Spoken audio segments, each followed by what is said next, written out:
Bryan Houston here with Kyle Westerberg, the head football coach of the Whitehouse Wildcats. We're just going to skip talking high school football and just talk college all day because it makes us feel better or worse, depending on who your team is. Absolutely. Seriously, I know it's a frustrating time. Your team is 0-6. You lost to Hallsville on Friday night by a score of 37-21. It was 9-7 at halftime. And so tell me how you felt watching your team in the first half, and you made changes. You made a major change in your quarterback and decided to bring in Josh Green in place of Joey Conflitti. And so talk a little bit about all of those things. Obviously the change is always, you don't really know what the kind of response you're going to get with the change. And sometimes, your change is needed. And so I decided to make a move to see if I could create a spark on our team. And I thought his performance, I thought it created a spark on our team. Talking about the first half, stuff we have talked about, kind of all year long, how things go against us pretty quick and pretty early. But for instance, the first series offensively, third play of the game, the ball snapped over the quarterback's head. We can't recover it. They get it. On all the positive notes from that incident and things that have happened, in the past, I felt like defensively we stepped up, held them to a field goal in a short field position. Offensively, we got the ball back the next series and drove it right down the field and scored. And then I felt like, so now we've got a little momentum. We have an ensuing kickoff. We have a big play on the kickoff, big hit, guys flying down there. And so there's a lot of excitement. And the kids have played pretty excited in the first half all year long, but I felt like this one, there was a lot more things happening our way. And then we have a big interception. Sam Cook has a great, plays the ball, great interception. And I'm telling you, the sidelines erupt, the kids are excited, and we're attacking the field with a little bit more sense of urgency than we have in the past. And it's, again, we're dealing with a young group of kids. I would say we're more underclassmen than we are senior heavy. Now, obviously in some spots. So they're excited, they're attacking the field. When we start driving it down, throw a pass in the corner of the end zone. I turn and celebrate.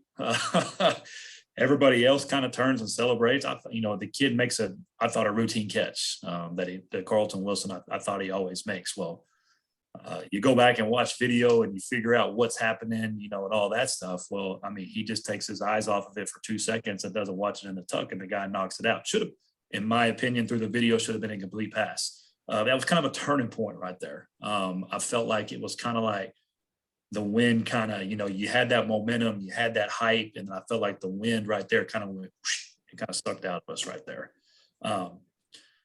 So they get the ball and, they drive it down the field, but credit to us defensively, we hold them to, 3 field goals.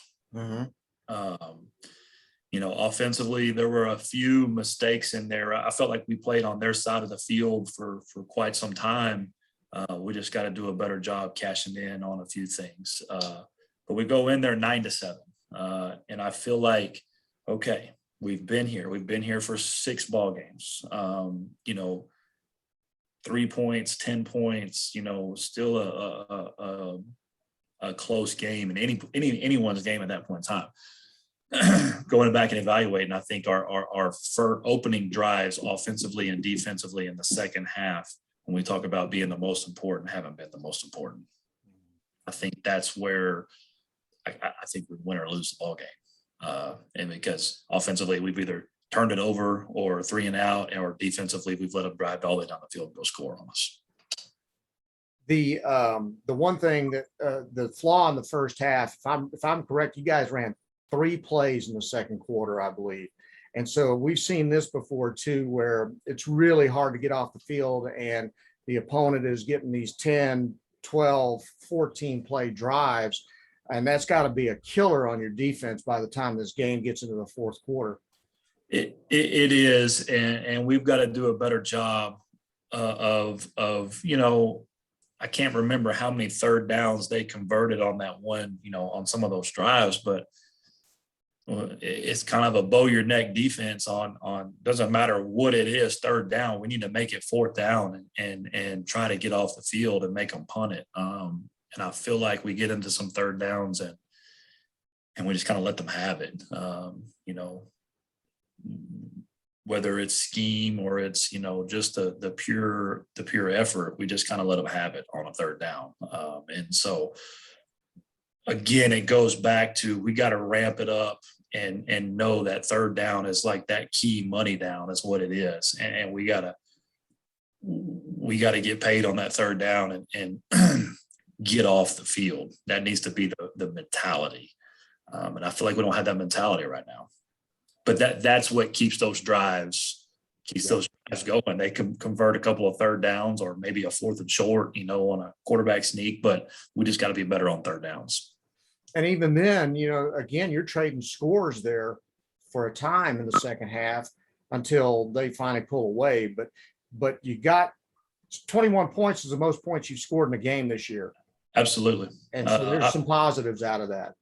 There was a lot of positives, and that's what I told the kids yesterday. And I said, man, this whole thing is just, you can find every negative or you can find 100 negatives and, they're going to outweigh the positives. But I keep just trying to reinforce the positives as scored the most points we scored all year long.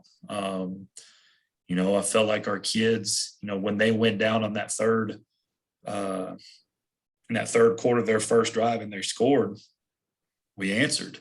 Now some of those answers are pretty quick, and that's kind of the thing you get into, yeah, they just went on a 10, 12 play drive and you answered in 4 or 5 plays.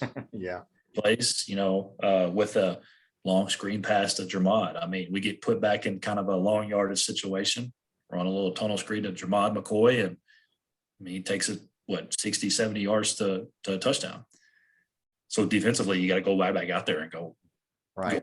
So there's give and take. I mean, you want to slow the game down, but at the same time, you got to keep a good pace and a good, if you're down, you got to hope to be able to respond quick, because your time is crucial. And that's what it's been. But if you look at those two passes, they were pretty quick turnarounds. And then defensively, we've got to go out there and go do it again. And I felt like if we could just get one more stop, we'll be in good shape. And we never got that stop. Yeah. So as a coach, trying to keep things together, trying to keep your coaches up, talk a little bit about the task you have in this kind of situation. And have you been in a situation even closely resembling this before? To answer the second part of your question, I've been in some losing seasons. What everybody calls the dog years, the dog days, through that, and it's tough. I've been a coordinator, a part of all those.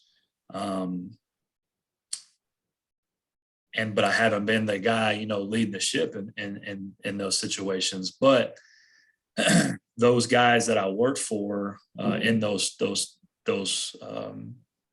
seasons, I'm kind of reflecting back on how those guys kind of handled it and did what they did. And the one thing they did was they never stopped fighting.